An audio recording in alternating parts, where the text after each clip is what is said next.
Olá, eu sou o Gustavo e esta é a segunda aula do curso prático de formação de preços na odontologia. Segue o meu contato para o envio de dúvidas ou sugestões. E hoje, pessoal, nós iremos começar a falar sobre os aspectos lógicos da formação de preços. Porém, antes de darmos sequência a esta aula, é extremamente importante que nós estejamos muito bem alinhados com relação a 3 pontos. Primeiro ponto, veja bem, empreender é sinônimo de correr riscos. Qual a maior justificativa para que alguém se disponha a correr determinado risco? Em outras palavras, eu estou querendo dizer o seguinte: o que faz com que uma pessoa que possua, por exemplo, R$100 mil, decida por investir esse capital, o seu tempo, a sua energia num negócio próprio, ao invés de investir esse mesmo capital numa aplicação financeira segura e obter um determinado rendimento sem ter que trabalhar? A resposta é uma só: lucro. Obviamente, essa pessoa espera obter um lucro consideravelmente maior do que o rendimento de uma aplicação. Ah, Gustavo, mas e a satisfação pessoal? Isso é muito importante. Sim, concordo. Mas sem o resultado financeiro positivo, eu garanto que você vai perder sua motivação para trabalhar bem rapidinho. Agora, se tem alguém aí que de repente exerça a odontologia por filantropia, por hobby, enfim, se não é ela a sua atividade principal e que provê seu sustento, eu creio que esse curso seja desnecessário para você, tá? Talvez não faça sentido seguir adiante. O segundo ponto é o seguinte: se vocês estão buscando conhecimentos na área de planejamento financeiro, é necessário entender que a empresa não é o empresário, ou sócio, ou proprietário, como vocês preferirem. Isso é muito importante para que vocês possam entender melhor certos conceitos. Por exemplo, é importante que fique claro que quando falo de lucro, eu estou falando da empresa. E aqui eu me refiro à atividade, tá? Ao negócio. Portanto, pouco importando se é pessoa física ou pessoa jurídica, se é um consultório simples ou se é uma clínica maior, tá bom? Já quando eu falo em salário, prolabore ou honorários, eu estou me referindo a uma pessoa, tá? E não mais à empresa em si. E, terceiro e último ponto, é necessário entender que planejamento é diferente de controle. Esse curso ele é um conteúdo que abrange o planejamento, tá? Quando falamos de planejamento, o que nós queremos é estabelecer uma diretriz de atuação e, portanto, nós não pretendemos chegar à exatidão dos centavos. É óbvio que nós buscamos uma aproximação máxima da realidade, mas uma pequena margem de erros nas informações prestadas é admissível, tá bom? Ao contrário, quando nós falamos de controle, nós estamos falando de registros diários de informações, que geralmente são realizados através de softwares, como é o caso do Fine Dental, por exemplo, e já nesse caso é extremamente importante que as informações sejam fiéis à realidade da empresa. Pessoal, entrando de fato agora no conteúdo programático, hoje nós falaremos sobre os aspectos lógicos da formação de preços. Então nós iremos definir da seguinte maneira: os aspectos lógicos são pré-requisitos matemáticos responsáveis por estabelecer o preço mínimo do serviço prestado e que, portanto, assegure a viabilidade econômica da atividade. Logo abaixo aí eu listei alguns conceitos importantes que nós vamos precisar aprender, por exemplo, custos fixos, capacidade instalada, custo por unidade de produção, margem de contribuição, custos variáveis, ponto de equilíbrio, entre outros. Nessa aula, a gente vai falar sobre os custos fixos. Então, vamos definir da seguinte forma: custos fixos são custos previsíveis necessários ao funcionamento da empresa e que não variam de forma diretamente proporcional à produção. Em outras palavras, podemos também dizer que é toda despesa que se paga mesmo quando não atendeu nenhum paciente. Segue aqui alguns exemplos: aluguel, salários, contador, máquina de cartão, despesas previdenciárias, conta de água, CRO, depreciação, remuneração de capital investido, provisões de encargos trabalhistas, entre outros. Pessoal, eu citei aqui alguns exemplos, mas como esse é um curso prático e minha intenção aqui é que fique muito claro para cada um de vocês o conceito de custos fixos, nós iremos, a partir de agora, simular uma pequena empresa que vai servir como um exemplo prático para a gente. Essa empresa vai ser o consultório do Dr. Paulo. Aqui a gente atribuiu algumas características para essa empresa. Então a gente disse que o Dr. Paulo ele trabalha sozinho, ou seja, só ele de dentista no consultório. Ele atua como pessoa física. Ele emite recibos ao invés de nota fiscal. Ele possui apenas uma funcionária, ele possui apenas um equipo, tá? E também a gente colocou aqui algumas características dele enquanto profissional. A gente falou que ele é um profissional organizado, que ele tem visão empreendedora e está sempre preocupado com a parte de gestão. Então, a partir de agora, nós iremos lançar mão da ferramenta precificador de procedimentos. Eu disse no primeiro vídeo que não é um item obrigatório para o curso. Mas, veja bem, se você tem dificuldades em produzir planilhas, trabalhar com fórmulas, fazer cálculos, é muito interessante que você adquira, porque ele já faz todos os cálculos automaticamente para você. Então, você vai poder dar sequência no curso já inserindo os dados da sua própria empresa. É uma ferramenta muito fácil de se utilizar e com certeza vai te ajudar muito no planejamento financeiro básico aí da sua clínica, tá? Para adquirir, basta clicar num dos botões da Cielo que tem nessa página e realizar a compra de forma totalmente segura. Então, vamos à prática, mãos à obra. A primeira tarefa que o Dr. Paulo terá que fazer para precificar os seus procedimentos será identificar e relacionar todos os custos fixos da sua empresa e atribuir um valor o mais próximo possível da realidade. Vocês vão perceber que a nossa ferramenta de precificação, na medida em que é alimentada, já traz uma representação gráfica das despesas, bem como uma representação em percentual também. Então, recapitulando o conceito de custo fixo. São custos previsíveis, necessários ao funcionamento da empresa e que não variam de forma diretamente proporcional à produção. Em outras palavras, é toda despesa que se paga mesmo quando não atendeu nenhum paciente.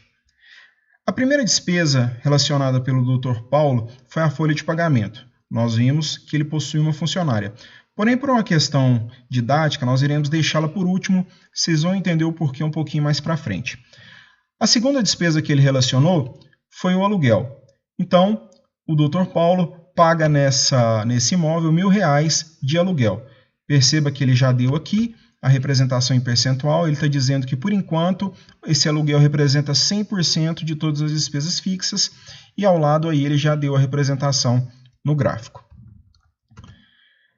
A terceira despesa relacionada foi o IPTU. Não significa que, pelo fato de você não pagar a despesa com periodicidade mensal, ela não deva ser relacionada. Nesse caso, é necessário que você pegue o valor total da mesma e divida por 12 para poder encontrar o valor mensal. Então, a gente vai estabelecer aqui que ficou R$30 de IPTU mensais. Condomínio. Não, o Dr. Paulo não paga condomínio. Conta de água. Se encaixa no conceito? Ah, Gustavo, não, porque quanto mais pacientes eu atendo, mais água é consumida. Aí eu vou te dizer, tudo bem, mas esse consumo ele é diretamente proporcional à quantidade de pacientes. Por exemplo, se você atende um paciente e paga R$50 de água, ao atender 2 pacientes, a sua conta vai vir 100? Se você atender 3, ela vai vir 150? Não. Então, portanto, considera-se uma despesa fixa também. A gente vai estabelecer aqui uma média dos últimos meses, nesse caso aqui, R$120. Conta de energia, a mesma coisa, também vamos colocar aqui uma média, R$150. Conta de telefone, também vamos colocar uma média de 150. Assinatura de TV, não, o Dr. Paulo não assina, não tem nenhuma assinatura. Hospedagem de site, Sim, suponhamos que o Dr. Paulo tenha um site, a gente viu que ele tem visão empreendedora, ele está preocupado com gestão, então ele resolveu fazer um site institucional. Se ele tem um site, ele deve pagar hospedagem, vamos colocar aqui R$25 mensais de hospedagem, e também ele paga uma anuidade do domínio. O domínio nada mais é do que o seu endereço, www.consultoriodrpaulo.com.br. Então existe essa anuidade também. Vamos atribuir aqui um valor de R$5. Mensalidade de software. Sim, o Dr. Paulo ele é um cara organizado, a gente viu isso. Então ele achou interessante contratar uma plataforma, um software de gestão para poder gerenciar o seu consultório. Então ele vai pagar uma mensalidade nesse software. Vamos atribuir aqui um valor de R$120. Despesas gerais. Pessoal, isso aqui envolve a limpeza diária, o pano que é passado passa no chão, né, o produto para limpeza do chão, produto diário, manutenção, o lanche do pessoal ali, a bolachinha ali da tarde, todos os dias, etc. Vamos estabelecer aqui um valor de R$30 mensais. O Dr. Paulo também contratou uma empresa para fazer a coleta de resíduos. Então, ele tem esse contrato, né, com essa empresa de coleta de resíduos sólidos, onde ele vai pagar aqui uma mensalidade de R$120. Vamos estabelecer esse valor. Anuidade do Conselho de Odontologia. A mesma coisa, apesar de você não pagar mensalmente, você pega o valor total, divide por 12 para encontrar o valor mensal, e aqui a gente vai estabelecer um valor de R$50. Sindicatos e associações. Não, o Dr. Paulo não se associou a nada, não paga sindicato. Propaganda e marketing. Sim, ele se preocupa com isso. Vamos estabelecer aqui que ele gaste R$200, seja com panfletagem, seja com um anúncio no Google, em redes sociais, etc. Bom, impostos. A gente sabe que o Dr. Paulo atende como pessoa física. Se é pessoa física, com certeza ele teve que fazer a inscrição no município e, portanto, ele precisa recolher o ISS de autônomo, tá? Que é um imposto com valor pré-estabelecido, um valor anual pré-estabelecido. Então, a gente vai dizer aqui que esse imposto vai girar em torno de R$100 mensais. Ele também paga contador para realizar a sua contabilidade. Ele também gasta uma quantidade X de combustível para ir da sua casa ao trabalho e do trabalho para casa todos os dias. Ele possui uma maquininha de cartão para os pacientes efetuarem os pagamentos. Então, ele paga aqui uma mensalidade. Pessoal, não confunda essa mensalidade com a taxa, tá? A taxa ela incide sobre o valor da venda. Aqui não, aqui é uma mensalidade que é paga. A gente vai estabelecer um valor de R$90. Para montar o consultório, suponhamos que o Dr. Paulo tenha feito um financiamento e que, portanto, ele precisa arcar com as parcelas desse financiamento. Vamos dizer aqui que ele tem uma dívida aí de R$2.000 mensais. Depreciação de equipamentos. O que é isso? Pessoal, todo equipamento ele tem uma vida útil. Vai chegar um ponto que, inevitavelmente, você terá que substituir esse equipamento. Quando chegar esse ponto, você vai fazer um financiamento para adquirir um novo equipamento, você vai utilizar um recurso próprio, ou, se você já tiver feito a depreciação e alocado esse recurso, você vai ter disponível para fazer a substituição. Então, é extremamente inteligente calcular esse custo aqui, tá bom? Vamos estabelecer aqui que o Dr. Paulo definiu que ele vai retirar R$100 mensais a título de depreciação de equipamentos. Remuneração sobre capital investido. Pessoal, o que é isso aqui? É o seguinte, suponhamos que o Dr. Paulo tenha pego R$100.000 para montar o seu consultório. Se ele tivesse pego R$100.000 investido numa aplicação que lhe rendesse 1% ao mês, ele teria todo mês R$1.000 sem precisar trabalhar. Então, que é interessante que vocês entendam? Que existe uma diferença entre remuneração do capital e remuneração de trabalho. É necessário fazer essa diferenciação. Então, nesse caso aqui, o Dr. Paulo definiu que ele precisa fazer uma retirada aqui a título de remuneração sobre o capital investido de R$1.000 mensais. Então, eu sei que é um pouco difícil de entender, mas isso aqui é extremamente recomendável que se faça. É um dinheiro que ele teria de qualquer jeito, se ele tivesse investido numa aplicação financeira. Tá? Então, a gente considera isso também como um custo fixo. Prolabore. O que é o prolabore? É o salário do dono. Ele pode estabelecer que vai ter uma remuneração fixa para ele, ou também pode dizer que ele vai ter uma remuneração variável. Mas, como ele é um cara organizado, vamos dizer que ele estabeleceu que ele precisa de, nesse momento da vida dele, para arcar com as despesas pessoais, né, com a escola do filho, enfim, é a vida pessoal dele. Vamos supor que nesse momento da vida dele ele estabeleceu que ele precise aí retirar R$3.000 mensais. Bom, despesas previdenciárias, seja dele ou seja da funcionária, vamos estabelecer aqui também que ele gasta um valor mensal de R$260. E outras despesas. É bom colocar alguma sobrinha para outras despesas que eventualmente podem aparecer. Então, vamos colocar R$50 mensais.